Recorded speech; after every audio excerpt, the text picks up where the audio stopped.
Okay. ఇప్పుడు మనం బౌద్ధ బోధనల్లోని గౌరవం, వినయం, ఇంకా సరైన టైంలో ధర్మం వినడం గురించి క్లుప్తంగా చూద్దాం.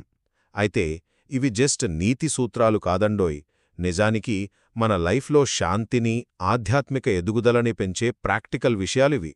మన అహంకారాన్ని తగ్గించుకుని, జ్ఞానాన్ని ఈజీగా అందుకోటానికి ఇవి చాలా ముఖ్యం. సరే, మరి ఈ ఆశీర్వాదాలు మనకెలా హెల్ప్ చేస్తాయో 3 పాయింట్లలో చూసేద్దాం. గౌరవం, వినయం పెంచుకోవడం అంటే బుద్ధుడు, జ్ఞానోదయం పొందిన గురువు, ధర్మం, ఆయన చెప్పిన విషయాలు, సంఘం, ఆచరించేవాళ్ల గ్రూపు, మన అమ్మానాన్నలు, పెద్దల పట్ల రెస్పెక్ట్ చూపడం. ఎందుకు? ఇప్పుడే కాదు, ఫ్యూచర్లో కూడా మంచి జరుగుతుంది.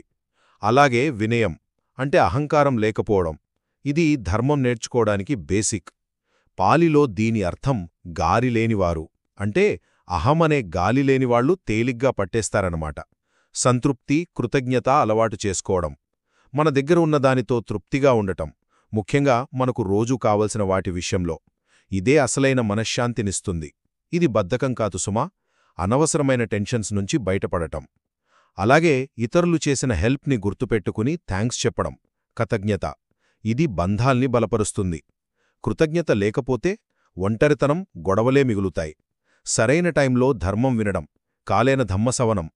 ధర్మాన్ని అర్థం చేసుకోవడానికి మనసు రెడీగా ఉన్నప్పుడు వింటే చాలా బెనిఫిట్ ఉంటుంది. అంటే హెల్తీగా, ప్రశాంతంగా ఉన్నప్పుడు, మంచి రోజుల్లో లేదా కష్టాల్లో ఓదార్పు కోసం వినడం ముఖ్యం. బాగా అలసిపోయినప్పుడు, టెన్షన్లో ఉన్నప్పుడు వింటే ఏమెక్కదు కదా. ఈ రోజుల్లో పుస్తకాలు చదవడం కూడా ఇందులో భాగమేలేండి. కరెక్ట్ టైంలో వింటే డౌట్స్ క్లియర్ అవుతాయి, లైఫ్లో ధర్మాన్ని పాటించడం ఈజీ అవుతుంది. సో ఈ 3 క్వాలిటీస్ని మనం ప్రాక్టీస్ చేస్తే స్పిరిచువల్గా గ్రో అవుతాం, ఇంకా ప్రశాంతంగా, హాయిగా బతకొచ్చు.